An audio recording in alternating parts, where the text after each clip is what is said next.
नमस्कार साथियों। एक कारवां, चाहे इसे 10वीं की परीक्षा कह लीजिए या मैट्रिक की इम्तिहान, अपनी मंजिल की ओर धीरे धीरे बढ़ता चला जा रहा है। आज इस कड़ी में विज्ञान के कुछ उलझन को सुलझाने आ गए हैं हम फिर से एक नया सेशन लेकर के।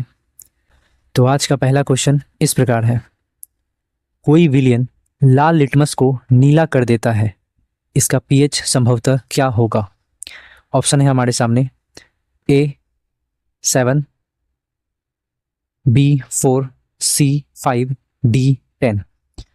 क्वेश्चन ध्यान से समझना है, ठीक है। इसमें क्या बोला गया है कि कोई विलयन जो है वो लाल लिटमस को नीला कर देता है। क्या कर देता है? नीला कर देता है। तो इसका पीएच मान क्या होगा? इस क्वेश्चन को सॉल्व करने से पहले एक चीज हम लोग जान लेते हैं कि जब विलयन लाल लिटमस को नीला कर देता है, जब लाल लिटमस को नीला कर देता है, तो इसे कहेंगे क्या? इसे कहेंगे हम लोग क्षार। क्या कहेंगे? क्षार। तो आप बताइए कि क्षार का जो पीएच मान होगा वो तो 7 से ज्यादा ही होता है, ठीक है। क्षार का पीएच मान 7 से ज्यादा होता है। तो यहाँ पे ए नंबर ऑप्शन दिया हुआ है 7, ये तो नहीं होगा। बी नंबर दिया है 4, ये भी नहीं होगा क्योंकि 7 से कम है, हम लोग को चाहिए 7 से ज्यादा। सी नंबर में 5 दिया हुआ, ये भी नहीं होगा। डी नंबर में दिया हुआ 10, इसलिए इसका आंसर हो जाएगा D10। तो इस तरह से अब हम लोग दूसरे क्वेश्चन की ओर बढ़ते हैं। क्वेश्चन है हमारे सामने कि एसिटिक एसिड जो है, एसिटिक अम्ल का तनु विलयन के बारे में कौन सा अवलोकन सत्य है, मतलब बात सत्य है। एसिटिक एसिड के बारे में पूछ रहा है। ए नंबर ऑप्शन में है यह सिरका सी गंध देता है, यह प्याज सी गंध देता है, यह सरे अंडे सी गंध देता है, या फिर यह सरे मांस सी गंध देता है। एसिटिक एसिड के बारे में आप लोग ये जानते ही होंगे कि CH3COOH इसका रासायनिक सूत्र होता है। तो आप जल्दी से बताइए कि ये जो एसिटिक एसिड है वो क्या करता है? सिरका सी गंध देता है। चलिए इसका यही आंसर हो जाएगा, सिरका सी गंध देता है, ठीक है। नेक्स्ट क्वेश्चन की ओर चलते हैं। अच्छा, एक मिनट ध्यान देना है कि ये सब जो रासायनिक सूत्र है, रासायनिक नाम जो दिया हुआ है, पदार्थ का नाम जो दिया हुआ है, इसका रासायनिक सूत्र हम लोग को ध्यान में रखना है, जो कि एग्जाम के दृष्टिकोण से काफी इंपॉर्टेंट होता है, ठीक है। चलिए नेक्स्ट क्वेश्चन की ओर हम लोग चलते हैं। क्वेश्चन है हमारे सामने कि निम्नांकित में से कौन लवण है, मतलब कि लवण का एग्जाम्पल हमसे पूछा जा रहा है। क्या पूछा जा रहा है? लवण का एग्जाम्पल पूछा जा रहा है।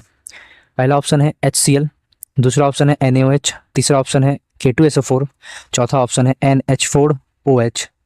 इस क्वेश्चन को देखने पर यह आप लोग को ध्यान में रखना है कि लवण कहते किसको है और उसको पहचानेंगे कैसे। इसी कड़ी में एक चीज और हम लोग ध्यान में रखते हैं। देखिए ये क्वेश्चन इंपॉर्टेंट है, इसको आप लोग स्टार लगा लीजिए, जितना स्टार लगाना है स्टार लगा लीजिए, ठीक है। ध्यान यह देना है, इसमें किस किस तरह क्वेश्चन पूछ सकता है। ये भी पूछ लेगा कि अम्ल पहचानिए, ठीक है। कभी पूछ लेगा क्षार पहचानिए, मतलब बोलेगा कि निम्नांकित में से कौन क्षार है और 4 ऑप्शन दे देगा, ठीक है। और कभी ये वाला क्वेश्चन पूछ देगा कि कौन लवण है। ध्यान रखना है इस क्वेश्चन को। एक चीज हम लोग को ध्यान रखेंगे, जिसमें OH आ जाए। ऑप्शन नंबर बी की ओर देखते हैं हम लोग पहले, ठीक है। NaOH, इसमें क्या लिखा हुआ है? OH। क्या लिखा हुआ है? OH। तो ध्यान देना है कि जो क्षार होता है उसमें OH प्रेजेंट होता है, ठीक है। इस तरह से हम लोग थोड़ा पहचान सकते हैं। तो बी नंबर ऑप्शन में जो है वो OH दिख रहा है हम लोग को, तो इसलिए हम लोग क्या समझ सकते हैं कि ये जो है वो क्षार है। क्षार है मतलब लवण तो ये होगा नहीं। चलिए इसको कट कर देते हैं। सी नंबर ऑप्शन पे, सी नंबर से पहले डी नंबर पे आइए। ध्यान से देखिए, इसमें भी NH4OH लिखा हुआ है। क्या लिखा हुआ है? NH4OH। तो इसमें भी तो OH आ गया ना, तो ये भी तो एक तरह से हम लोग को क्षार बन जाएगा, यानी लवण तो होगा नहीं, यानी ये भी कट हो गया। ए नंबर ऑप्शन की ओर बढ़ते हैं। अम्ल जो होता है उसमें आप लोग को H जो है प्रेजेंट मिलेगा, ठीक है। जैसे कि H2SO4, इसका तो नाम सुने ही होंगे आप लोग। H2SO4 को हम लोग बोलते हैं सल्फ्यूरिक एसिड। इसमें भी देखिए ध्यान से H पाया जा रहा है ना, तो यानी कि ये हो गया अम्ल में जो है H दिखता ही है, ठीक है। एक और एग्जांपल ले लेते हैं, HNO3, इसका नाम सुने हैं आप लोग। तो HNO3 में भी क्या है? H प्रेजेंट है, मतलब अम्ल वो होता है, या फिर पहचानने के लिए थोड़ा सा है ना, कि अम्ल में जो है H तो पाया ही जाएगा, ठीक है। यानी ए नंबर जो ऑप्शन है वो लवण नहीं है, हमारा अम्ल है। क्या है? अम्ल। तो इस तरह से हम लोग ऑप्शन को एलिमिनेट कर चुके हैं। ए नंबर हो गया अम्ल आपका, ए नंबर क्या हो गया? अम्ल। बी नंबर हो गया आपका क्षार, है ना। डी नंबर भी हो गया क्षार, तो बचा कौन? ये लवण। तो ये हमारा K2SO4 जो है पोटेशियम सल्फेट जो है लवण हो जाएगा और यही सही आंसर होगा। ठीक है, इसको नोट डाउन कर लेना है। हम लोग नेक्स्ट क्वेश्चन की ओर बढ़ते हैं। नेक्स्ट क्वेश्चन है हमारे सामने कि अल्कोहल में उबली पत्ती पर आयोडीन विलयन की कुछ बूंद 14 डालने पर पत्ती का रंग हो जाता है। ठीक है, ऑप्शन नंबर 1 गुलाबी, ऑप्शन नंबर बी नीला, ऑप्शन नंबर सी नीला काला, डी काला। इसका सही आंसर जो हो जाएगा हमारा नीला काला हो जाएगा। ठीक है, क्वेश्चन को ध्यान से सुनना है और समझते हुए चलना है। ठीक, ये टेस्ट जो है वो तब किया जाता है जब हम लोग प्रकाश संश्लेषण में यह देखते हैं कि प्रकाश संश्लेषण हुआ कि नहीं, या प्रकाश संश्लेषण में जो है क्या आवश्यक है। ठीक है, इसे कभी कभी टिंचर आयोडीन टेस्ट भी बोल देते हैं हम लोग। नेक्स्ट क्वेश्चन की ओर बढ़ते हैं। चलिए, नेक्स्ट क्वेश्चन है हमारे सामने 5 नंबर, किसी भी उदासीन विलयन का पीएच क्या होता है। इस क्वेश्चन को करने से पहले थोड़ा सा हम लोग समझ लेते हैं कि पीएच है ना, एसिड का जो पीएच होता है हम लोग को पता है कि 7 से क्या हो जाएगा, कम, 7 से कम हो जाएगा।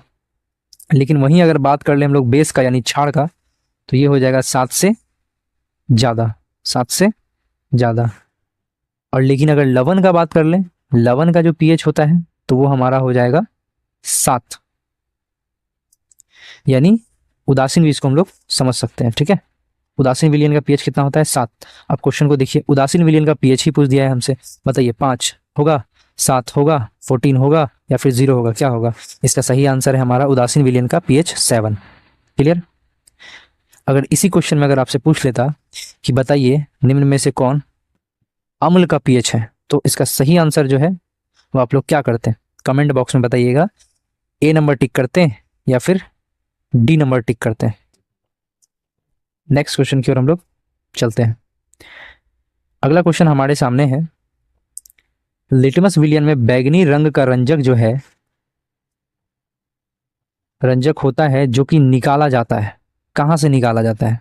ऑप्शन नंबर 1 गुलाब के पौधे से, ऑप्शन नंबर बी लाइकेन के पौधे से, ऑप्शन नंबर सी मेहंदी के पौधे से, या ऑप्शन नंबर डी घास के पौधे से। इसका सही आंसर हमारा हो जाएगा लाइकेन के पौधे से। याद रखिएगा, लिटमस पेपर जो है वो निकाला जाता है ना, लिटमस जो निकाला जाता है तो वो लाइकेन के पौधे से ही निकाला जाता है। चलिए नेक्स्ट क्वेश्चन की ओर बढ़ा जाए फिर। 7 नंबर क्वेश्चन है ना, जब सोडियम हाइड्रोक्साइड जिंक से अभिक्रिया करता है तो कौन सा उत्पाद बनाता है। इस क्वेश्चन को करने से पहले ज़्यादा अच्छा होगा कि हम लोग इसका समीकरण लिख लें। ठीक है, सोडियम हाइड्रोक्साइड लिखा हुआ है ना, तो सोडियम हाइड्रोक्साइड को हम लोग, एक मिनट, सोडियम हाइड्रोक्साइड को हम लोग कैसे लिख सकते हैं, NaOH। अब बोल रहा है कि ये जिंक से अभिक्रिया कर रहा है, मतलब Zn से अभिक्रिया कर रहा है, तो क्या बनेगा, कौन सा उत्पाद बनेगा, हम लोग नीचे लिख लेते हैं। ठीक है, देखिए NaOH जब जिंक से अभिक्रिया करता है, मतलब क्षार जो है जब धातु से अभिक्रिया कर रहा है, तो इसका उत्पाद क्या बनेगा, Na2 ZnO2 और साथ में H2 गैस जो है वो रिलीज हो जाएगा। तो ध्यान से समझना है, जब सोडियम हाइड्रोक्साइड की अभिक्रिया जिंक के साथ होती है तो Na2 ZnO2 बनता है और साथ में हाइड्रोजन गैस निकलता है। तो चलिए फिर, है ना, इसका हम लोग आंसर जो है वो टिक कर लेते हैं। फिर क्वेश्चन फिर से पढ़ लिया जाए, सोडियम हाइड्रोक्साइड की अभिक्रिया जिंक से होती है तो कौन सा उत्पाद बनता है। इसका सही आंसर हो जाएगा हमारा डी नंबर, है ना, यहाँ लिखा हुआ Na2 ZnO2 + H2, ये सही आंसर हो जाएगा। चलिए नेक्स्ट क्वेश्चन की ओर बढ़ा जाए फिर। क्वेश्चन नंबर 8, किसी लाल तप्त आयरन पर जलवाष्प प्रवाहित करने पर कौन सा यौगिक प्राप्त होता है। ठीक है, option number A FeO, option number B FeH2O3, option number C Fe3O4 या ऑप्शन नंबर डी FeS। इसका सही आंसर क्या होगा, इसका सही आंसर होगा हमारा Fe3O4, Fe3O4। ध्यान रखना है कि लाल तप्त आयरन है ना, आयरन का सूत्र हम लोग लिख सकते हैं Fe। इसमें जलवाष्प प्रवाहित किया जा रहा है, मतलब एक तरह का H2O का ही गैसियस फॉर्म हम लोग प्रवाहित कर रहे हैं। ठीक है, तो क्या बनेगा, एक चीज इसमें ध्यान देना होता है कि अगर जलवाष्प है मतलब कि उसमें काफी ज्यादा उष्मा है, काफी ज्यादा उष्मा है, तो अलग तरह का से रिएक्शन करेगा। अगर ये ठंडा पानी होता तो अलग तरह से रिएक्शन करता। ठीक है, तो ये भी मैटर करता है। चलिए, तो इस तरह से जो है अगर बोलेगा लाल तप्त आयरन मतलब कि गर्म है लोहा पूढ़ा, है ना, तो जलवाष्प अगर प्रभावित कर रहे हैं तो कौन सा यौगिक बनेगा, हमारा सही आंसर होगा Fe3O4। चलिए फिर नेक्स्ट क्वेश्चन की ओर बढ़ा जाए। हमारे सामने अगला प्रश्न है, बेकिंग सोडा का अणुसूत्र बताइए। देखिए मैट्रिक के एग्जाम में, है ना, अणुसूत्र से रिलेटेड, मॉलिक्यूलर फॉर्मूला से रिलेटेड, अणुसूत्र, है ना, से रिलेटेड प्रश्न पूछा जाता है। तो ध्यान में रखना है, कुछ फेमस नाम सब है, जैसे कि एक तो आपका बेकिंग सोडा हो गया, एक हो गया आपका धावन सोडा हो गया, है ना, जिप्सम हो गया आपका, ठीक है, इसी तरह का और भी सब चीज़ है, प्लास्टर ऑफ पेरिस हो गया, विरंजक चूर्ण हो गया, ये सब का अणुसूत्र याद करके रखिएगा, काम आएगा, ठीक है। चलिए फिलहाल इस क्वेश्चन की ओर बढ़ा जाए। बेकिंग सोडा का अणुसूत्र क्या है? Option number A Na2CO3, option number B CaCO3, option number C NaHCO3, option number D NaNO3। इसका सही आंसर हमारा हो जाएगा NaHCO3। इसका अगर आपसे रासायनिक नाम पूछ लिया जाए तो क्या होगा? इसका रासायनिक नाम हो जाएगा सोडियम हाइड्रोजन कार्बोनेट। क्या हो जाएगा? सोडियम हाइड्रोजन कार्बोनेट, नोट कर लेना है, ठीक है। नेक्स्ट क्वेश्चन की ओर बढ़ा जाए फिर। निम्नलिखित में से कौन विजातीय यौगिक है? 2014 का प्रश्न है, ठीक है। विजातीय यौगिक मतलब इनमें से कौन अलग है? A number, B number, C number, D number में से कौन अलग है आपसे पूछ रहा है। चलिए देखते हैं। ए नंबर चूना पत्थर, बी नंबर खड़िया, सी नंबर संगमरमर, D number plaster of Paris. ध्यान देने वाली बात है कि इसमें जो अलग यौगिक है वो हमारा है प्लास्टर ऑफ पेरिस, ठीक है। आप लोग कमेंट बॉक्स में इसका रासायनिक सूत्र लिख करके बताइए, ठीक। फिलहाल थोड़ा सा, चलिए ये क्वेश्चन तो क्लियर हो गया होगा कि विजातीय यौगिक कौन है, मतलब अलग कौन है इसमें से। संगमरमर, खड़िया, चूना पत्थर एक ही तरह का है, ठीक है। संगमरमर, खड़िया और चूना पत्थर जो है वो एक ही तरह का है, लेकिन प्लास्टर ऑफ पेरिस जो है वो अलग होता है। चलिए नेक्स्ट क्वेश्चन की ओर फिर बढ़ा जाए। निम्नलिखित में से सबसे प्रबल लवण, सबसे प्रबल लवण कौन है? Option number A NaCl, option number B CaClH2, option number C BSO4, option number D LiCl। चलिए इसका सही आंसर हमारा हो जाएगा NaCl। सोडियम क्लोराइड सबसे ज्यादा प्रबल लवण है, ठीक है, क्योंकि सोडियम जो है, आप लोग सक्रियता श्रेणी पढ़े होंगे, सक्रियता श्रेणी से रिलेटेड क्वेश्चन एग्जाम में आता है, ठीक है। सक्रियता श्रेणी बॉक्स वाला आप लोग पढ़े होंगे, ठीक है, कि Na जो है वो Ca से ज़्यादा रिएक्टिव होता है, Ba से भी ज़्यादा रिएक्टिव होता है, तो इस तरह से आप लोग पढ़े होंगे, ठीक है। उस पर रिलेटेड क्वेश्चन पूछता है, तो सक्रियता श्रेणी को भी इंपॉर्टेंट टिक कर लीजिएगा, एग्जाम के दृष्टिकोण से काफ़ी महत्वपूर्ण है। तो इस क्वेश्चन का आंसर तो मिल गया, सबसे प्रबल लवण हमारा NaCl है। चलिए ठीक है, फिर नेक्स्ट क्वेश्चन की ओर बढ़ा जाए। चलिए अगला क्वेश्चन है, अम्ल और क्षार आपस में जब अभिक्रिया कर लेंगे तो क्या बनाते हैं? 2021 का प्रश्न है, बताइए। ए नंबर प्रबल क्षार, बी नंबर प्रबल अम्ल, सी नंबर लवण, डी नंबर क्षार। उदासीनीकरण अभिक्रिया आप लोग पढ़े हैं, है ना। उदासीनीकरण अभिक्रिया याद करने की कोशिश कीजिए कि उदासीनीकरण अभिक्रिया जो था उसमें क्या बताया गया था कि जब अम्ल जो है वो क्षार के साथ रिएक्शन करता है तो क्या बनाता है? लवण बनाता है, और साथ में क्या बनाता है? जल भी बनाता है ना। तो यही ना क्वेश्चन पूछा गया है आपसे कि जब अम्ल जो है क्षार से अभिक्रिया करता है तो क्या बनाता है, बताइए। ऑप्शन है क्षार, प्रबल अम्ल, लवण या फिर क्षार। सही आंसर हो जाएगा हमारा लवण, यानी सी नंबर हमारा सही आंसर हो जाएगा। नेक्स्ट क्वेश्चन की ओर बढ़ा जाए फिर। शुद्ध जल का पीएच मान होता है, शुद्ध जल का पीएच मान होता है, यानी ये ना तो शुद्ध जल अम्ल है, ठीक है, ये ना तो अम्ल है ना ही क्षार है आपका, ठीक। तो इसका पीएच मान क्या होगा आप ही बता दीजिए, बड़ा सिंपल सा प्रश्न है। ऑप्शन नंबर ए 6, option number B 7, option number D, sorry option number C तो बोले ही नहीं, ऑप्शन नंबर सी 8 और ऑप्शन नंबर डी 9। सही आंसर है शुद्ध जल का पीएच 7। क्या हो जाएगा? 7। अगर इसी में आपसे पूछ लिया जाता कि निम्न में से, मतलब A B C D जो ऑप्शन है उसमें से पूछ लेता कि अम्ल कौन सा है, अम्ल का पीएच कौन सा है, तो हम लोग टिक करते हैं ए नंबर ऑप्शन 6 वाला, है ना, जो कि 7 से कम है यही। चलिए फिर नेक्स्ट क्वेश्चन की ओर बढ़ा जाए। 40 नंबर क्वेश्चन है, अम्ल और क्षार आपस में अभिक्रिया करके क्या बनाते हैं? क्वेश्चन रिपीट हो गया है ना, इसका तो सही आंसर लवण हो जाएगा। नेक्स्ट क्वेश्चन, निम्नांकित में कौन प्राकृतिक सूचक है। लेसन 2 में सूचक के बारे में, इंडिकेटर के बारे में पढ़ा गया है। सूचक करता क्या है? सूचक बताता है कि कौन जो है वो एसिड है और कौन जो है वो बेस है। ठीक है, इसका पहचान करता है। तो उसी में पूछ रहा है कि कौन प्राकृतिक सूचक है।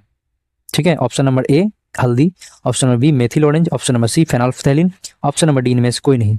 ये तो बड़ा सिंपल सा क्वेश्चन हो गया है ना, प्राकृतिक बोला है तो हल्दी ही इसका आंसर हो जाएगा। चलिए, बाकी सब तो मेथिल ऑरेंज और फेनोल्फथैलीन तो बनाया जाता है मानव के द्वारा। नेक्स्ट क्वेश्चन, निम्न में से कौन क्षारीय ऑक्साइड है? ध्यान देना है, 1 मिनट। ये क्वेश्चन दूसरा ढंग से भी पूछता है। ऐसे पूछ देगा, निम्नांकित में से कौन क्षारीय ऑक्साइड की जगह बोल देगा निम्नांकित में से कौन क्षार है। ठीक है, निम्नांकित में से कौन क्षारीय प्रकृति को प्रदर्शित करेगा। और सेम ऑप्शन इसी तरह से ए बी सी और डी रहे तो हम लोग क्या करेंगे? दोनों का आंसर सेम ही होगा। चलिए, तो इसको कर लेते हैं हम लोग, है ना, कि कौन क्षारीय ऑक्साइड है। ध्यान दीजिए, SOH2 मतलब कि आगे में तो सल्फर दिख गया हम लोग को। यहाँ लिखा हुआ है ऑप्शन नंबर बी में NOH2, तो नाइट्रोजन टाइप का आगे दिख गया। ऑप्शन नंबर सी में है POE। ठीक है, ऑप्शन नंबर डी में है Na2O। ध्यान रखना एक चीज को कि क्षारीय ऑक्साइड बोले या फिर क्षार बोले, ठीक है, हम लोग को ध्यान में रखना है कि ये दोनों ही जो है वो धात्विक ऑक्साइड ही है ना, धात्विक ऑक्साइड ही दिखना चाहिए। मतलब क्षारीय ऑक्साइड कौन है? वही धात्विक ऑक्साइड है। और यहाँ पे हमको सिर्फ एक ही जगह धातु नजर आ रहा है, वो है Na2O। ठीक है, क्या कहाँ नजर आ रहा है? Na2O। तो क्लियर करके क्वेश्चन बोला जाए एक बार, है ना। निम्नांकित में से कौन क्षारीय ऑक्साइड है? अगर ये क्वेश्चन पूछा है, ऑप्शन है हमारे सामने SOH2, option number B NOH2, option number C POE, option number D Na2O। तो सही आंसर इसका हो जाएगा Na2O। क्या हो जाएगा? Na2O। नेक्स्ट क्वेश्चन की ओर बढ़ा जाए फिर। क्वेश्चन नंबर 17, ध्यान देना है ना। निम्नलिखित में से कौन सही है? ऑप्शन नंबर ए NaCO3.5H2O, NaCO3.10H2O, NaCO3.7H2O, NaCO3.2H2O। अब आप लोग क्वेश्चन देख करके सोच रहे होंगे ये है क्या, है ना। ध्यान से सुनिए, आप लोग रासायनिक सूत्र जब पढ़ते हैं, ठीक है, तो एक क्रिस्टलन का सूत्र भी आता है। मतलब कोई अगर यौगिक है, जैसे कि मान लीजिए कि धावन सोडा अगर लिखा हुआ है, क्या लिखा हुआ है? धावन सोडा अगर लिखा हुआ है, तो उसका हो जाएगा हमारा Na2CO3। इतना तक अगर रोक देंगे तो गलत हो जाएगा। डॉट करके इसमें 10H2O देना भी जरूरी है। मतलब ये जो 10H2O है वो रवाकरण का जल हुआ। ठीक है, मतलब धावन सोडा जो होता है उसमें Na2CO3 के साथ साथ 10H2O होना जरूरी है। अब यही आपको ऑप्शन में दे दिया है कि NaCO3.5H2O, NaCO3.10H2O, NaCO3.7H2O और NaCO3.2H2O। आपको बताना है इनमें से सही कौन है। हालांकि इसमें से थोड़ा सा ऑप्शन में करेक्शन होना चाहिए था। ठीक है, इसका सही आंसर जो होगा वो हमारा होगा Na2CO3 और डॉट में 10H2O। ये सही आंसर हमारा होगा। ठीक है, इसमें से कहीं भी ऐसा ऑप्शन नहीं दिया हुआ है, यानी ऑप्शन को ठीक करने की जरूरत है। हमारा आंसर तो ठीक ही है, वो आंसर हो जाएगा Na2CO3.10H2O, ये वाला। ठीक है, ऑप्शन नंबर बी जो है हमारा, उसमें अगर थोड़ा सा करेक्शन हो जाए Na2CO3 तो ये सही ऑप्शन हो जाएगा। नेक्स्ट क्वेश्चन की ओर बढ़ा जाए। बेकिंग सोडा का रासायनिक सूत्र आपको बताना है। A number NHCO3, B number NaOH, C number NaCO3, D number KOH। बताइए, बेकिंग सोडा, ये क्वेश्चन हुआ है पहले भी, है ना। चलिए, इसका आंसर हो जाएगा हमारा NaHCO3, बेकिंग सोडा का रासायनिक सूत्र। ठीक है, आप लोग ये बताइए हमको कि KOH का प्रख्यात नाम क्या है। ठीक है, KOH का प्रख्यात नाम क्या है, इसको कमेंट बॉक्स में बताइएगा। ठीक, नेक्स्ट क्वेश्चन है हमारे सामने कि दही में किस प्रकार का अम्ल पाया जाता है। ऑप्शन नंबर ए साइटिक अम्ल, ऑप्शन नंबर बी ऑक्जेलिक अम्ल, ऑप्शन नंबर सी लैक्टिक अम्ल, ऑप्शन नंबर डी मेथेनोइक अम्ल। बताइए, इसका सही आंसर आपके सामने क्या होना चाहिए। इसका सही आंसर हमारा हो जाएगा सी नंबर और लैक्टिक अम्ल। ठीक है, क्या हो जाएगा, लैक्टिक अम्ल। नेक्स्ट क्वेश्चन की ओर फिर बढ़ा जाए। अगला क्वेश्चन हमारे सामने है कि चीनी का जो है, एक मिनट, चीनी का रासायनिक सूत्र क्या है। ये क्वेश्चन सीरीज में पहले भी पूछा गया है, ठीक है। A number CH2COOH, option number B CH12O6, option number C12H22O11, option number D CH3CHO। इसका सही आंसर हो जाएगा C12H22O11। ये चीनी का रासायनिक सूत्र है। लगे हाँ तो आप ग्लूकोज का भी बता ही दीजिए फिर तो। ग्लूकोज का क्या हो जाएगा, C6H12O6। ये इसका सही आंसर हो जाएगा, ठीक है। नेक्स्ट क्वेश्चन की ओर फिर बढ़ा जाए। चलिए अगला प्रश्न हमारे सामने है 21 नंबर, है ना। सोडियम कार्बोनेट जो होता है उसके जलीय विलयन में, मतलब जलीय घोल में मिथाइल ऑरेंज का घोल मिलाने पर घोल का रंग परिवर्तित होकर के कैसा हो जाता है। आप लोग एक चीज़ ध्यान में रखिए कि सोडियम कार्बोनेट को कैसे लिखेंगे, Na2CO3 लिखेंगे, ठीक है। इसका जो जलीय विलयन है उसमें हम लोग मिला रहे हैं मिथाइल ऑरेंज को। किसको मिला रहे हैं, मिथाइल ऑरेंज को। अब बताइए कि रंग कैसा हो जाएगा। ऑप्शन नंबर ए है हमारे सामने पीला, ऑप्शन नंबर बी है हमारे सामने लाल, ऑप्शन नंबर सी है हमारे सामने हरा, ऑप्शन नंबर डी है हमारे सामने नीला। इसका सही आंसर हमारा हो जाएगा पीला। क्या हो जाएगा, पीला। चलिए ठीक है, नेक्स्ट क्वेश्चन की ओर आगे बढ़ा जाए फिर। क्वेश्चन नंबर 22, प्रबल अम्ल और प्रबल क्षारक से बने लवण के पीएच क्या होते हैं। ध्यान दीजिए, प्रबल अम्ल और प्रबल क्षारक, इससे जो लवण बनेगा वो कैसा होगा, एकदम उदासीन ही हो जाएगा, है ना। तो option number A 7, option number B 14, option number C 6, option number D 10। इसका सही आंसर हमारा हो जाना है 7। क्या हो जाएगा, 7। क्लियर है, आगे चला जाए।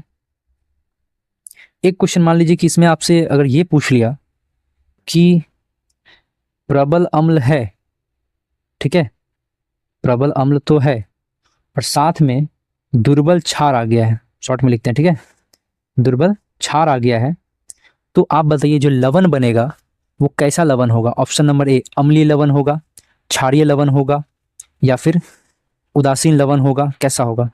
देखिए प्रबल अम्ल है मतलब अम्ल के पास ज़्यादा पावर है, ठीक है, और क्षार के पास थोड़ा कम है, तो दोनों के बीच में झगड़ा अगर होगा तो एक दूसरे को दोनों न्यूट्रल नहीं कर पाएगा, ठीक है। अम्ल का प्रभाव कुछ ना कुछ बचिए जाएगा और यहाँ सही आंसर होगा हमारा अम्लीय लवण। क्या हो जाएगा, अम्लीय लवण। ये क्वेश्चन एग्जाम में पूछा जा सकता है, कॉन्सेप्ट पे ध्यान रखना है। एक और क्वेश्चन देख ही लेते हैं फिर। अगर मान लीजिए कि प्रबल, है ना, क्षार है, प्रबल क्षार है और दुर्बल, शॉर्ट में, है ना, अम्ल है, तो ये दोनों अगर रिएक्शन करेगा तब क्या बनाएगा, आप बताइए सही आंसर क्या होगा। देखिए प्रबल क्षार है मतलब क्षार के पास ज़्यादा ताकत है, अम्ल के पास कम है, तो जीतेगा कौन। मान लीजिए क्षार इसको 2 मुक्का मारेगा तो अम्ल तो इसको 1 ही मुक्का मार पाएगा, तो पावर जिसका ज़्यादा रह जाएगा, है ना, प्रबल क्षार का। तो आंसर हमारा हो जाएगा क्षारीय विलयन, सॉरी क्षारीय लवण, ठीक है। क्या हो जाएगा, क्षारीय लवण। क्लियर हो गया होगा। देखिए ये छोटे छोटे कॉन्सेप्ट सब हैं, काफ़ी इंपॉर्टेंट है, ठीक है, तो इसको साथ के साथ जो है हम लोग करते चलना है। चलिए नेक्स्ट क्वेश्चन हमारे सामने क्या है। ये क्वेश्चन पहले हुआ है ना। कौन लवण है बताइए तो, HCl, NaOH, K2SO4 और NH2OH। इसका सही आंसर हो जाएगा हमारा K2SO4। नेक्स्ट क्वेश्चन, चलिए ये क्वेश्चन हुआ है, ठीक है, लेकिन यहाँ पे क्वेश्चन थोड़ा सा चेंज किया है, तो ध्यान से समझने की कोशिश करेंगे, ठीक है। सोडियम हाइड्रोक्साइड का विलयन है, इसके साथ जिंक धातु की अभिक्रिया कराई जा रही है और आपसे पूछ रहा है कि कौन सा गैस उत्पन्न होगा, कौन सा गैस उत्पन्न होगा, ध्यान देना है। इस तरह का प्रश्न में अगर आप लिख सकते हैं तो रासायनिक समीकरण लिख लीजिए, ठीक है, या नहीं तो अगर याद है तो आप वैसे भी कर सकते हैं, ठीक है। ऑप्शन नंबर ए पे आते हैं nitrogen gas, B carbon dioxide gas, C oxygen gas, D hydrogen gas. आप लोगों को अगर याद होगा तो सोडियम हाइड्रोक्साइड क्या होता है, सोडियम हाइड्रोक्साइड होता है हमारा क्षार। क्या होता है, क्षार, और इसके साथ अभिक्रिया करा रहे हैं जिंक यानी धातु, किसका, धातु का। तो याद रखना है जब भी क्षार धातु के साथ अभिक्रिया कर रहा है अगर, और गैस अगर कोई निकल रहा है तो उसमें हम लोग H2 को ध्यान में रखेंगे, किसको, हाइड्रोजन गैस को ध्यान में रखेंगे, ठीक है। तो इसका सही आंसर हो जाएगा हाइड्रोजन गैस। नेक्स्ट क्वेश्चन की ओर फिर बढ़ा जाए। चलिए अगला क्वेश्चन हमारे सामने है क्या क्वेश्चन है हमारे सामने कि अम्लीय लवण जो है, अम्लीय लवण का पीएच मान क्या होता है? 2016 का प्रश्न है, ध्यान दीजिए। ठीक है, अम्लीय लवण का पीएच मान क्या होता है? तो ए नंबर है 7, बी नंबर है 7 से कम, सी नंबर है 7 से अधिक, और डी नंबर है हमारा इनमें से कोई नहीं। जल्दी से बताइए आप लोग कि इसका सही आंसर जो है वो क्या होने वाला है। इसका सही आंसर हमारा हो जाएगा 7 से कम, जैसा कि पहले भी बताए थे, है ना, कि अम्ल जो होगा वो क्या हो जाएगा हमारा, 7 से कम हो जाएगा। ठीक है, 7 से कम हो जाएगा। और जो क्षार होगा वो क्या हो जाएगा, 7 से ज्यादा। क्या हो जाएगा, 7 से ज्यादा। चलिए फिर नेक्स्ट क्वेश्चन की ओर बढ़ा जाए। क्वेश्चन नंबर 26 क्या लिखा हुआ है कि निम्नलिखित में से किस विलयन का उपयोग दीवारों पर सफेदी करने के लिए किया जाता है? निम्नलिखित में से किस विलयन का उपयोग दीवारों पर सफेदी करने के लिए किया जाता है? Option number A CaHCO3O2, option number B CaOH whole 2, option number C NaOH, option number D Ca। जल्दी से बताइए इसका सही आंसर हमारा क्या हो जाएगा। जी हाँ, इसका सही आंसर हमारा हो जाएगा CaOH2, है ना। इसको बोलते हैं हम लोग कैल्शियम हाइड्रोक्साइड। क्या बोलेंगे इसको? Calcium hydro oxide. ठीक है, तो इस प्रश्न का जिसमें कि पूछा गया है कि विलयन का उपयोग दीवारों पर सफेदी करने के लिए किया जाता है, तो इसका सही आंसर हमारा हो जाना है CaOH2। चलिए नेक्स्ट क्वेश्चन की ओर फिर बढ़ा जाए। क्वेश्चन नंबर 27 क्या लिखा हुआ है? निम्नलिखित में से किसे बुझा हुआ चूना कहते हैं? किसे बुझा हुआ चूना कहते हैं? Option number A CaO, option number B CaOH2, option number C CaCO3, option number D NaHCO3। इसका सही आंसर जो है हमारा वो क्या हो जाएगा? इसका सही आंसर है हमारा बी CaOH2। हालांकि इसको लिखना ऐसे चाहिए था ना, CaOH होल 2। चलिए कोई बात नहीं, होता है ना। लगे हाँ तो आप लोग ये बता दीजिए कि संगमरमर का जो है वो अगर सूत्र लिखेंगे, संगमरमर पत्थर जो होता है उसका जो रासायनिक पदार्थ होता है उसका सूत्र क्या होगा? तो इसका आंसर हो जाएगा हमारा CaCO3। ठीक है, CaCO3। इसी के साथ साथ आप लोग एक क्वेश्चन का आंसर बताइए कि कली चूना जो होता है ना, कली चूना का रासायनिक सूत्र क्या होता है? कली चूना का रासायनिक सूत्र क्या होता है? इसका सही आंसर हो जाएगा हमारा CaO, calcium oxide. Calcium oxide. एक चीज और ध्यान देना है आप लोगों को कि एग्जाम में ये भी पूछ लेता है कि बताइए कैल्शियम की जो है संयोजकता बता दीजिए। ठीक है, कैल्शियम की संयोजकता क्या हो जाएगी? कैल्शियम की संयोजकता 2 हो जाएगी। क्या हो जाएगी? 2। नेक्स्ट क्वेश्चन है, एसिटिक अम्ल का IUPAC नेम है? ऑप्शन नंबर ए एथेनोइक अम्ल, ऑप्शन नंबर बी मेथेनोइक अम्ल, option number C propanone, option number D इनमें से कोई नहीं। ध्यान रखना है कि एसिटिक अम्ल का अगर IUPAC नेम पूछेगा तो इसका सही आंसर हो जाएगा हमारा एथेनोइक अम्ल। क्या हो जाएगा? एथेनोइक अम्ल। इसका रासायनिक सूत्र हो जाता है CH3COOH। कोई बच्चा इसमें कंफ्यूजन में कभी कभी मेथेनोइक अम्ल मार देता है, लेकिन वो गलत हो जाएगा। हम लोग को याद रखना है एसिटिक अम्ल का IUPAC एथेनोइक अम्ल, रासायनिक सूत्र ये लिखा हुआ है CH3COOH। चलिए ठीक है, एक क्वेश्चन अपनी तरफ से पूछा जा रहा है, ठीक है, कि चींटी के डंक में, है ना, चींटी का जो डंक होता है तो चींटी के डंक में कौन सा अम्ल होता है? इसका आंसर हो जाएगा हमारा फॉर्मिक अम्ल। क्या याद रखेंगे? फॉर्मिक अम्ल। ठीक है, फॉर्मिक एसिड। इसका रासायनिक सूत्र क्या हो जाता है? तो HCOOH। ठीक है, ये ध्यान में रखना है, HCOOH। चलिए फिर नेक्स्ट क्वेश्चन की ओर बढ़ा जाए। क्वेश्चन नंबर 29 क्या लिखा हुआ है? निम्नलिखित में से कौन सा आयन, है ना, लाल लिटमस को नीला कर देता है?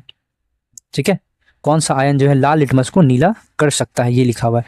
एक चीज इस क्वेश्चन को ध्यान से सॉल्व करेंगे हम लोग कि लाल से जो नीला बना रहा है वो है क्या एक्चुअली में? वो विलयन है हमारा क्षार। क्या है?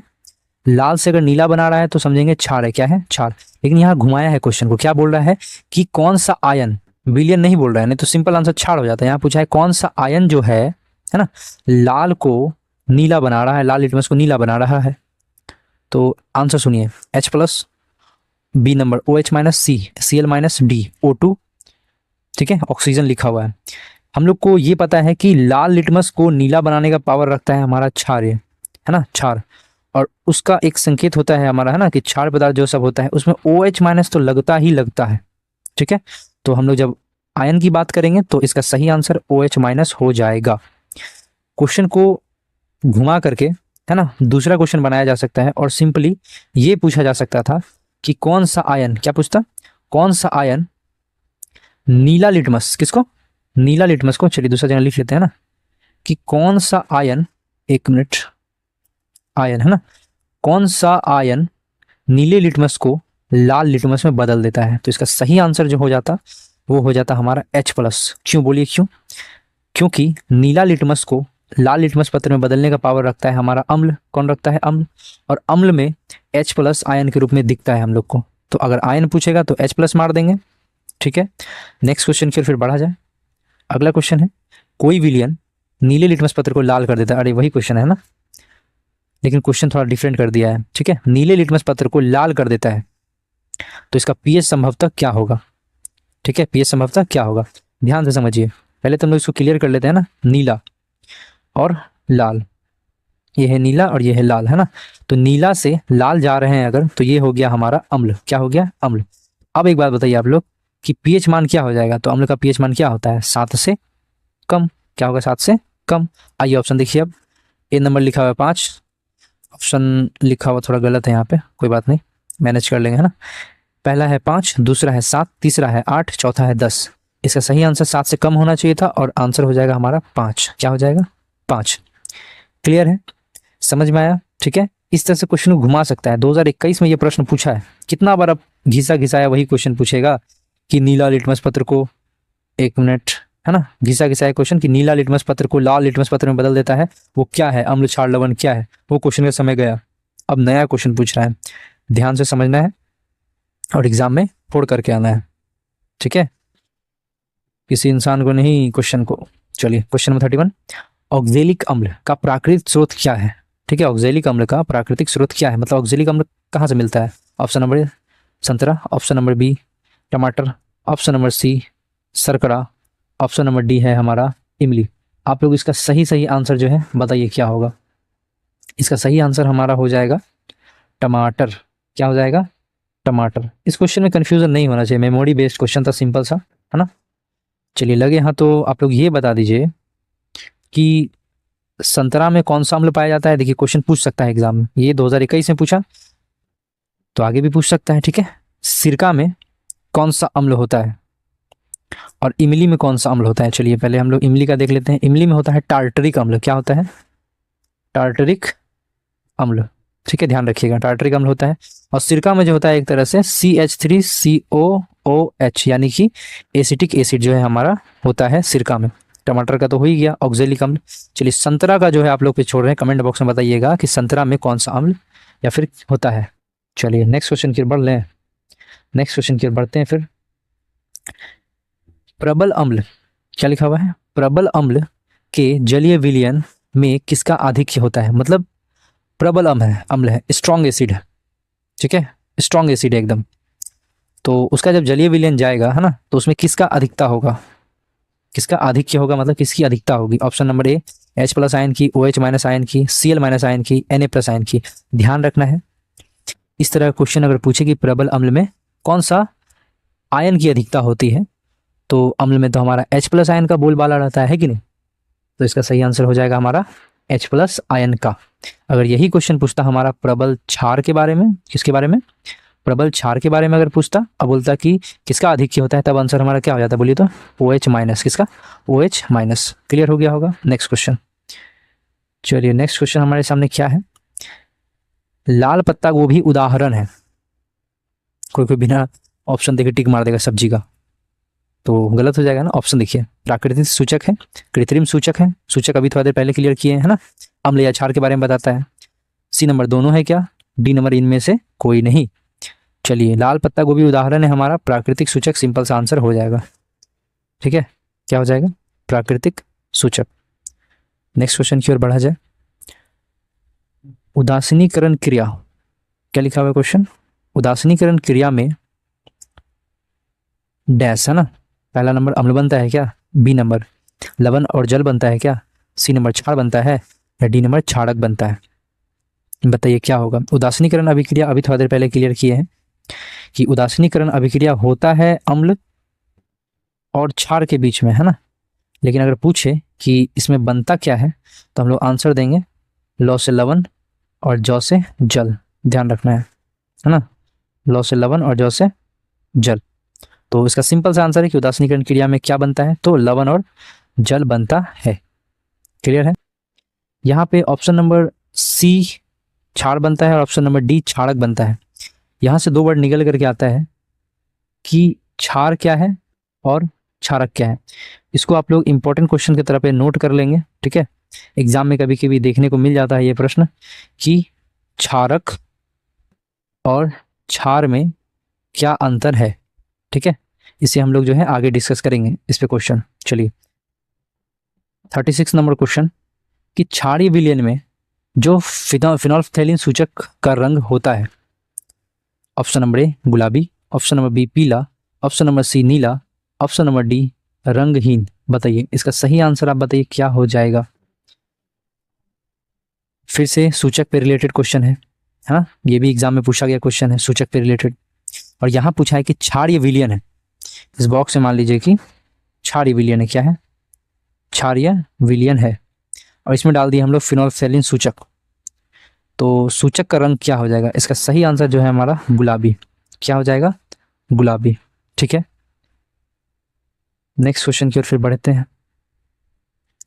चलिए नेक्स्ट क्वेश्चन है हमारे सामने कि विरंजक चूर्ण पर तनु सल्फ्यूरिक अम्ल की अभिक्रिया से एक गैस निकलती है, उस गैस का नाम बताइए जल्दी से। Option number A H2 hydrogen gas, option number B oxygen gas, option number C chlorine gas, option number D carbon dioxide. तो विरंजक चूर्ण है ना, क्या है? विरंजक चूर्ण और सल्फ्यूरिक अम्ल, सिंपल सा याद रखेंगे, क्लोरीन गैस निकलेगा।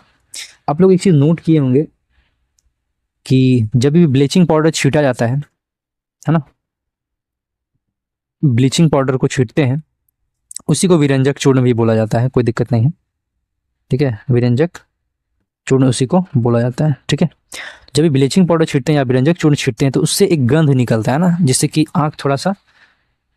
आंख से आंसू भी निकलने लगता है, जलने भी लगता है ना। वो तीखा सा गंध होता है। वो जो गैस होता है ना, क्लोरीन गैस होता है। कौन सा गैस होता है? Chlorine gas. तो ध्यान रखना है इस चीज़ को। लेकिन यहाँ अगर प्रश्न पूछे कि विरंजक चूर्ण पर तनु सल्फ्यूरिक अम्ल की क्रिया से कौन सा गैस निकलता है, तो उसका भी आंसर हमारा क्लोरीन ही होगा, क्लोरीन ही होगा। नेक्स्ट क्वेश्चन की ओर बढ़ा जाए फिर। क्या 38 नंबर क्वेश्चन है, इसका आंसर बताइए। प्रबल अम्लीय विलयन में मैथिल ऑरेंज का रंग क्या होता है? प्रबल अम्लीय विलयन है, ठीक है, उसमें मैथिल ऑरेंज को डाल रहे हैं। बताइए आप लोग कि इसका आंसर क्या हो जाएगा। ए नंबर लाल, बी नंबर पीला, सी नंबर नीला या डी नंबर रंगहीन। देखिए ये मेमोरी बेस्ड क्वेश्चन सब है, तो इसको तो ध्यान में होना चाहिए तभी बना पाइएगा, नहीं तो फिर तुक्का लगाना पड़ेगा। चलिए ये इसका आंसर हो जाएगा हमारा लाल। क्या हो जाएगा? लाल, ठीक है। नेक्स्ट क्वेश्चन की ओर फिर बढ़े जाए। शुद्ध जल का पीएच मान, तो बच्चा वाला क्वेश्चन हो गया कि शुद्ध जल का पीएच मान बता दीजिए, है ना। 0, 1, 7 या फिर 14। बताइए जल्दी से बताइए क्या होगा। सिंपल सा आंसर 14, सॉरी 7। क्या हो जाएगा? 7।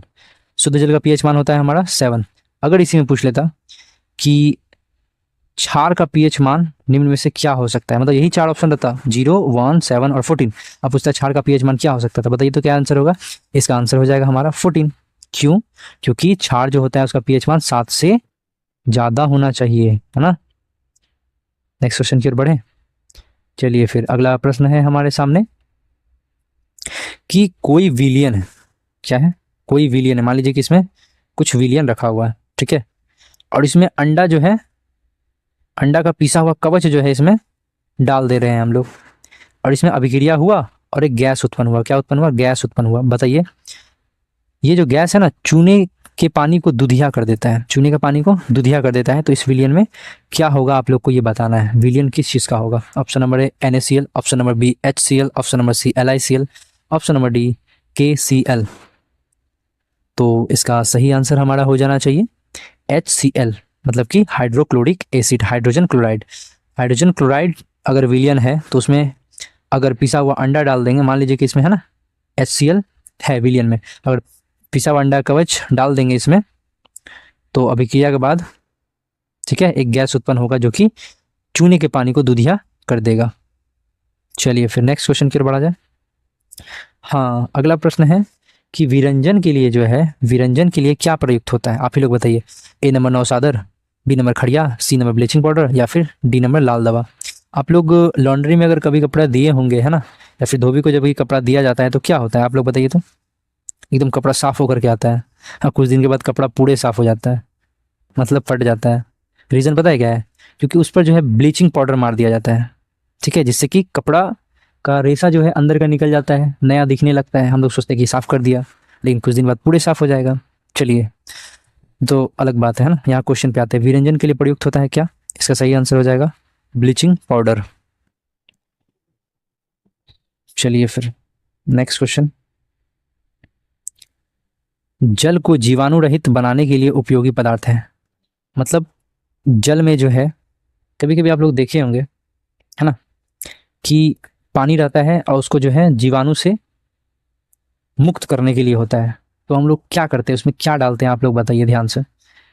धावन सोडा डाल देते हैं क्या, बेकिंग पाउडर डाल देते हैं, फिटकरी डाल देते हैं, या फिर विरंजक चूर्ण ब्लीचिंग पाउडर क्या डालते हैं, उसमें विरंजक चूर्ण मारा जाता है, ठीक है, जिससे कि वो जीवाणु रहित हो जाता है।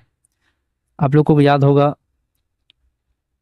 नेक्स्ट क्वेश्चन ध्यान से देख करके बताना है, एकदम याद होना चाहिए कि बहते हुए रक्त, ठीक है, बहते हुए रक्त को रोकने में उपयोगी यौगिक क्या है। खाने का सोडा, नौसादर, धोवन सोडा या फिर फिटकरी। बहता हुआ रक्त है, उसको रोकने के लिए कौन सा उपयोगी यौगिक है आप लोग बताइए। इसका सही आंसर हो जाएगा हमारा फिटकरी। क्या हो जाएगा, फिटकरी। आप लोग एक एग्जाम्पल कभी देखे होंगे कि कोई अंकल आपके या बड़े भैया है ना, दाढ़ी का कभी बना रहे होंगे, ठीक है, दाढ़ी कभी बना रहे होंगे, तो उसका सेविंग करते वक्त जो है वो अगर गाल या फिर स्किन कुछ कट जाता है तो उस पर जो है नाई जो है वो क्या करते हैं, नाई भाई साहब फिटकरी लगा देते हैं। क्या लगा देते हैं, फिटकरी, है ना, खून बंद हो जाता है उससे। तो इसी क्वेश्चन का आंसर था फिटकरी, कि बहते हुए रक्त को रोकने में उपयोगी यौगिक कौन है, तो फिटकरी हो जाएगा। नेक्स्ट क्वेश्चन, एसिटिक अम्ल। एसिटिक अम्ल में अम्लीय हाइड्रोजन परमाणुओं की संख्या बता दीजिए आप लोग, क्या होता है जल्दी से। एसिटिक अम्ल, एसिटिक अम्ल का लिख लिया जाए रासायनिक सूत्र है ना, CH3COOH। बताइए, तो एसिटिक अम्ल में अम्लीय हाइड्रोजन परमाणु, वो हाइड्रोजन परमाणु जो अम्ल बनाने में मदद कर रहा है, उसकी संख्या क्या है, 1, 3, 2 या 4। कोई देखेगा अगर ध्यान से यहाँ पे, वो तो बोल देगा कि H यहाँ पे 3 गो है, यहाँ पे 1 हो गया, यानी 4। लेकिन बात को समझिए यहाँ क्या बोल रहा है, यहाँ बोल रहा है अम्लीय हाइड्रोजन परमाणु, मतलब अम्ल बनाने के लिए जो हाइड्रोजन परमाणु है वो बताइए। तो इसका आंसर ये वाला H हो जाएगा खाली, ठीक है, ये वाला। तो इसका सही आंसर हो जाएगा हमारा 1। क्या हो जाएगा, 1। नेक्स्ट क्वेश्चन की ओर फिर बढ़ते हैं हम लोग। चलिए, क्वेश्चन में क्या लिखा हुआ है, क्वेश्चन में लिखा हुआ है कि निम्न में से कौन सा पदार्थ उदरपातन गुण प्रदर्शित करता है, ठीक है। Option number A NaCl, option number B Na2CO3, option number C NH4Cl और option number D CaOCl2। Question आप लोग समझे कि नहीं, ध्यान से समझिए। बोल रहा है कौन सा पदार्थ उदरपातन गुण शो करता है, उदरपातन गुण प्रदर्शित करता है। तो NaCl सोडियम क्लोराइड ये तो नहीं करेगा, Na2CO3 ये भी नहीं, NH4Cl, ठीक है, NH4Cl जिसको हम लोग फेमसली नौसादर भी बोलते हैं। क्या बोलते हैं, नौसादर। तो आपसे कहीं अगर पूछ लिया जाए नौसादर का रासायनिक सूत्र तो लिख दीजिएगा NH4Cl। फिलहाल यहाँ क्वेश्चन है कि कौन सा पदार्थ उदरपातन गुण प्रदर्शित करता है, तो इसका आंसर हो जाएगा हमारा सी नंबर NH4Cl, ठीक है, NH4Cl। एक क्वेश्चन अपनी तरफ से पूछ रहे हैं, बताइएगा कि CaOCl2 जो लिखा हुआ है यहाँ पे, CaCl2 जो लिखा हुआ है, इसका फेमस नाम क्या है। इसका फेमस नाम है ब्लीचिंग पाउडर। क्या नाम है, ब्लीचिंग पाउडर लिख लीजिएगा आप लोग, है कि नहीं, ब्लीचिंग लिख दिए। नेक्स्ट क्वेश्चन की ओर फिर बढ़ा जाए। चलिए ये क्वेश्चन आप लोग बताइए इसका आंसर, ये तो याद होगा तभी बता सकेगा, है ना। पोटास एलम यानी फिटकिरी, पोटास एलम को ही फिटकिरी बोलते हैं, इसका सही रासायनिक सूत्र क्या है? ए नंबर Al2SO4 3.24H2O, या फिर बी नंबर Al2SO4 3.5H2O, फिर सी number K2SO4.Al2SO4 3.24H2O, D number में भी कुछ लिखा हुआ है। चलिए आप लोग सही आंसर इसका बताइए। इसका सही आंसर हमारा हो जाएगा K2SO4.Al2SO4 3.24H2O, यानी सी नंबर सही हो जाएगा। चलिए ये सब याद कर लेना है, ठीक है, नहीं तो एग्जाम में अगर याद नहीं होगा तो एग्जाम में नहीं बना पाइएगा। नेक्स्ट क्वेश्चन की ओर फिर बढ़ा जाए। 47 नंबर क्वेश्चन है हमारे सामने कि निम्नांकित विलयनों में से कौन अधिक अम्लीय है? कौन अधिक अम्लीय है? इस क्वेश्चन का जवाब आप लोग दे सकते हैं। ऑप्शन नंबर है pH बराबर 1, pH बराबर 5, pH बराबर 8, pH बराबर 10। बात को समझिए, है ना। बोला है अधिक अम्लीय, तो अम्ल का कहानी तो 7 से कम वाला में ही होता है, 7 से ज़्यादा वाला का तो कोई काम इसमें नहीं है, यानी सी नंबर गलत और डी नंबर भी गलत। तो 7 से कम जितना होगा उतना ज़्यादा अम्लीय होगा, 5 या फिर 1। सबसे कम कौन है? 1, यानी सबसे ज़्यादा अम्लीय जो है वो pH बराबर 1 वाला ही होगा, ठीक है। नेक्स्ट चला जाए फिर। बहुक्षारक अम्ल है, बहुक्षारक अम्ल के आंशिक उदासीनीकरण, मतलब बहुक्षारक अम्ल है उसको आंशिक तौर पे उदासीन किए, पूरा तौर पे उदासीन नहीं किए, आंशिक तौर पे उदासीन करने पर प्राप्त होता है, क्या प्राप्त होगा आप ही बताइए? अम्ल लवण, क्षार लवण, या सामान्य लवण, या फिर मिश्रित लवण? ध्यान से बताइए इस क्वेश्चन का आंसर क्या होगा, थोड़ा देर पहले डिस्कस भी किए हैं, है ना। बहुक्षारक अम्ल है उसमें ज़्यादा पावर है अम्ल का। अब आंशिक उदासीनीकरण अगर करेंगे तो फिर भी अम्लीय का गुण तो थोड़ा ना थोड़ा बच ही जाएगा। इसका सही आंसर हो जाएगा अम्लीय लवण। क्या हो जाएगा? A4 अम्लीय लवण। नेक्स्ट क्वेश्चन की ओर फिर बढ़ा जाए, है ना। चलिए क्या है क्वेश्चन? निम्नांकित में कौन क्षारकीय ऑक्साइड है? क्षारकीय ऑक्साइड थोड़ा देर पहले डिस्कस किया गया है क्वेश्चन को, है ना। क्षारकीय ऑक्साइड बोले या फिर बोल देगा धात्विक, क्या बोलेगा? धात्विक ऑक्साइड। क्या बोलेगा? धात्विक ऑक्साइड। ध्यान देना है SO2, ठीक है, ये तो हो गया सल्फर डाइऑक्साइड, तो इसमें जो सल्फर आगे में आ गया ये तो अधातु है, धातु तो है नहीं, यानी ये गलत। ऑप्शन नंबर बी में क्या है? NO2, इसमें भी है नाइट्रोजन, तो ये भी हो गया धातु, ये भी गलत। P2O5 इसमें फास्फोरस है, ये भी गलत हो जाएगा। हमारा सही आंसर हो जाएगा D4, है ना। D4 क्या लिखा हुआ है यहाँ पे? Na2O, Na2O। क्लियर है ये क्वेश्चन कि क्षारकीय ऑक्साइड अगर पूछेगा कौन है तो इसमें से सही हमारा आंसर हो जाएगा Na2O, ठीक है। इसी क्वेश्चन को ऐसे भी घुमा सकता था, ध्यान दीजिए, सुनिए क्या लिखा रहता। निम्नांकित में से कौन अम्लीय ऑक्साइड नहीं है? क्या बोलता? अम्लीय ऑक्साइड नहीं है। ये जो ए नंबर देख रहे हैं ना, SO2 और NO2 और सी नंबर P2O5, सारा का सारा अम्लीय ऑक्साइड है। जो नहीं है अम्लीय ऑक्साइड वो यही D4, डी में जो लिखा हुआ है Na2O वही जो है अम्लीय ऑक्साइड नहीं है, यानी वो क्षारकीय ऑक्साइड है, ठीक है। चलिए फिर नेक्स्ट क्वेश्चन पे चला जाए। 50 नंबर क्वेश्चन क्या लिखा हुआ है? चलिए उसी क्वेश्चन का डिस्कस फिर से हो गया, है ना, कि निम्नांकित में से कौन अम्लीय ऑक्साइड है? आप बताइए। अम्लीय ऑक्साइड, तो अम्लीय ऑक्साइड होने के लिए हमको अधातु, है ना, अधात्विक ऑक्साइड बनना चाहिए। क्या बनना चाहिए? अधात्विक ऑक्साइड, मतलब कि अधातु को चेक करना है हम लोग को, अधातु है कि नहीं। धातु होगा तो कट जाएगा, है ना, अम्लीय ऑक्साइड नहीं होगा। चलिए ऑप्शन देखें फिर, क्वेश्चन एक बार पढ़ लें। निम्न में से कौन अम्लीय ऑक्साइड है? तो option number A CaO, option number B SO2, option number C MgO, option number D CuO। तो अभी थोड़ा देर पहले क्या बोले? अम्लीय ऑक्साइड जो होगा उसमें अधातु आगे दिखेगा। चलिए तो CaO ये तो कैल्शियम धातु हो गया, ये भी गलत। SO2 इसको छोड़ दीजिए, बाद में देखते हैं ना। MgO, तो Mg तो इसमें धातु हो गया, तो ये भी गलत। CuO कॉपर, तो ये भी जो हमारा धातु ही हो गया, तो ये तो नहीं होने वाला है। अम्लीय ऑक्साइड क्या होता है? अधात्विक ऑक्साइड, यानी कि अधातु होना चाहिए, तो ऑप्शन हमारा बी सही हो जाएगा, SO2, ठीक है। क्या हो जाएगा? SO2। इस तरह क्वेश्चन ट्रेंड में है, इस तरह क्वेश्चन दिख ही जाता है, आप लोग ध्यान दीजिएगा इस चीज़ पे, ठीक है। नेक्स्ट